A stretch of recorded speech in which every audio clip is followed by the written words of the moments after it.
Hello friends, welcome back to my channel. आज हम लोग ऐसे टॉपिक के बारे में बात करने वाले जो शायद कभी ना कभी किसी ने कहीं फेस किया होगा।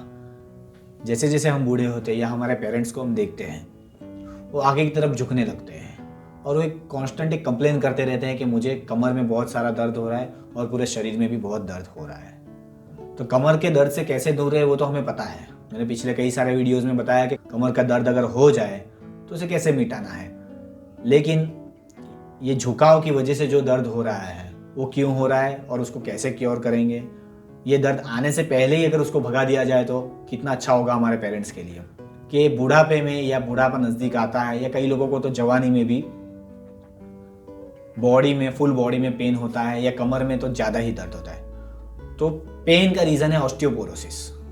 ऑस्टियोपोरोसिस मतलब हड्डी का नरम हो जाना। हड्डी की जो डेंसिटी होती है, जो शरीर का ढांचा होता है, उसका काम है हमें अच्छी तरह से अलाइन रखना, अच्छी तरह से पोजीशन में रखना। वो हड्डी का ढांचा कमज़ोर होने लगता है। जिस तरह से हम जब घर बनाते हैं, अगर अंदरूनी स्ट्रक्चर्स कमज़ोर है तो हम कितना भी सीमेंट लगाए तो वो घर खड़े नहीं रहने वाला। उसी तरह हम कितने भी हेल्दी हो, लेकिन अगर हमारी हड्डियाँ कमज़ोर है ऑस्टियोपोरोसिस की वजह से, तो हम लोग अच्छी तरह से खड़े नहीं हो पाएंगे। बॉडी फॉरवर्ड बेंडिंग यानी स्टूप पोस्चर में चली जाती है, आगे झुकाव में चली जाती है। हम लोग सोचते हैं बुढ़ापे की वजह से ये हो रहा है और ये हर एक बूढ़े इंसान को होते ही रहता है, लेकिन ये गलत है। ये चीज़ अधिकतर ऑस्टियोपोरोसिस में देखा गया है। स्पाइन यानी रीढ़ की हड्डी जो होती है वो बहुत इंपॉर्टेंट स्ट्रक्चर है हमारी बॉडी में।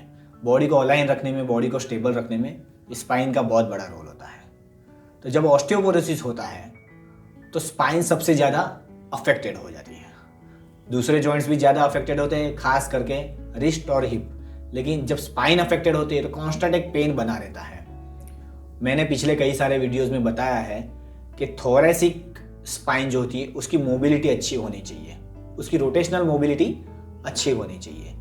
जब ऑस्टियोपोरोटिक होते हैं तो थोरेसिक की मोबिलिटी कम हो जाती है, बॉडी आगे की तरफ काइफोटिक पोस्चर में झुकने लगती है। ये खास करके फीमेल्स में ज़्यादा देखा जाता है। कंपेयर टू मेल, फीमेल्स ज़्यादा परेशान होती है ऑस्टियोपोरोसिस से। ये होता है विटामिन डी और कैल्शियम की कमी की वजह से। हम पूरी लाइफ टाइम काम करते जाते हैं और हमारी बॉडी पे कभी ध्यान ही नहीं देते हैं।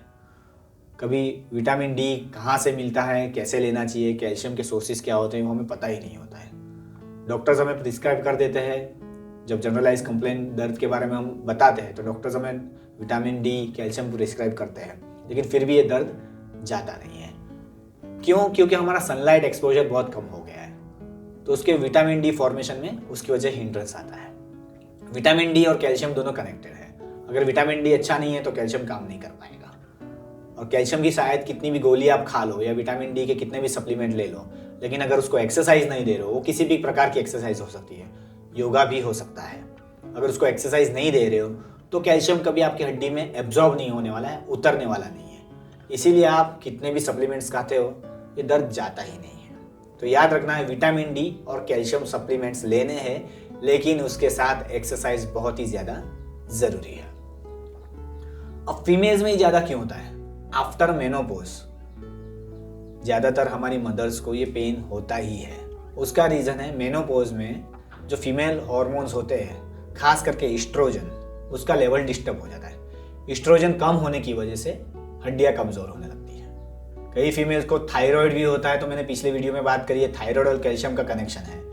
तो थायराइड होगा तो कैल्शियम भी कम होने वाला है, इसीलिए ऑस्टियोपोरोसिस की तरफ हम लोग आगे बढ़ते जा रहे हैं। शुगर की वजह से भी ये हो सकता है। तो हमारी ओवरऑल बॉडी हेल्दी रखना बहुत ज़्यादा ज़रूरी है। अब समझो ये काइफोटिक पोस्चर हो गया, तो उसकी वजह से क्या हो सकता है?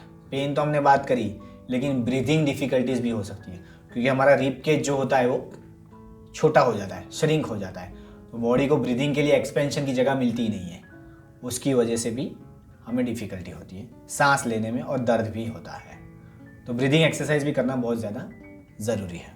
ऑस्टियोब्लास्टिक और ऑस्टियोक्लास्टिक एक्टिविटी यानी बोन फॉर्मेशन और बोन डीजनरेशन, ये दोनों प्रोसेस बॉडी में कंटिन्यूसली चलते रहते हैं। 30 की उम्र तक ये प्रोसेस अच्छा रहता है, लेकिन जैसे 30 की उम्र क्रॉस होती है उसके बाद ये बोन फॉर्मेशन थोड़ा कम होने लगता है और बोन डीजनरेशन ज़्यादा बढ़ जाता है। वो चाहे आपकी उम्र हो या मेरी उम्र हो, ये बोन डीजनरेशन होने ही वाला है। मणकों की गादी की स्पेस कम हो जाती है, पानी कम हो जाता है, मणके और फ्रजाइल हो जाते हैं, मणकों में फ्रैक्चर्स भी हो जाते हैं, उसका रीज़न है ये ऑस्टियोपोरोसिस। क्योंकि ऑस्टियोपोरोसिस में जिस तरह से बोन फॉर्मेशन होना चाहिए वो उतना अच्छी तरह से हो नहीं पाता है। डीजनरेशन चालू है, फॉर्मेशन नहीं हो रहा, उसकी वजह से ये होता है। Alcohol consumption, smoking, sedentary lifestyle, आजकल की हमारी लाइफस्टाइल है बैठे रहते हैं हम, उसकी वजह से भी ऑस्टियोपोरोसिस होता है। बेरिएट्रिक सर्जरी, वजन कम करने के लिए जो लोग सर्जरी करवाते हैं, जब पेट का एक हिस्सा बांधा जाता है वजन कम करने के चक्कर में, तो उसकी वजह से भी कैल्शियम ऑब्जॉर्प्शन अफेक्टेड हो जाता है। उसकी वजह से हम जल्द से जल्द ऑस्टियोपोरोसिस की तरफ आगे बढ़ते जाते हैं। तो ये ऑस्टियोपोरोसिस समझो हो गया या हमें नॉर्मल दर्द हो रहा है, तो उसके लिए क्या करें? पहले तो विटामिन डी, कैल्शियम लेवल्स हमेशा चेक करते रहने चाहिए। दूसरा, एक्सरसाइज करनी चाहिए। अगर पेन है तो पहले मोबिलिटी पे फोकस करें, फिर आइसोमेट्रिक एक्सरसाइज पे फोकस करें, धीरे धीरे एक्सरसाइज बढ़ाते जानी है। Close chain exercise, weight lifting exercise, इसके ऊपर फोकस हमें जल्द से जल्द बढ़ाना है प्रॉपर गाइडेंस के अनुसार। क्यों? जितनी क्लोज चेन एक्सरसाइज, जितनी वेट बेयरिंग एक्सरसाइज होगी, उतना कैल्शियम एब्जॉर्प्शन जो आप सप्लीमेंट्स ले रहे हो उसमें मदद मिलेगी, उतना कैल्शियम एब्जॉर्प्शन अच्छा होगा। साइकिलिंग, वॉकिंग, ये सारी एक्टिविटीज़ भी आप कर सकते हो, लेकिन प्राइमरी फोकस आपका होना चाहिए मसल मास बढ़ाना। मसल मास जैसे ही बढ़ने लगता है, कैल्शियम डिपोजिशन हड्डियों में अच्छा होता है, उसकी वजह से हम लोग पेन को काफ़ी हद तक दूर रख सकते हैं।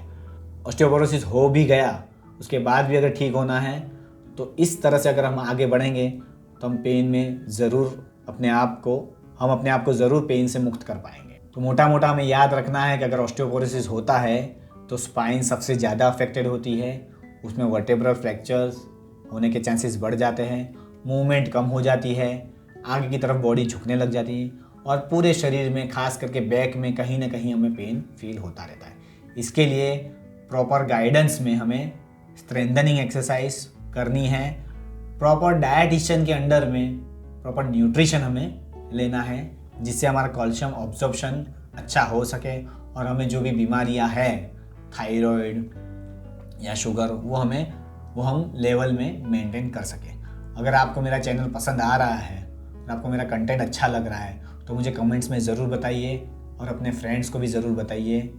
सी you in the next video. Thank you guys.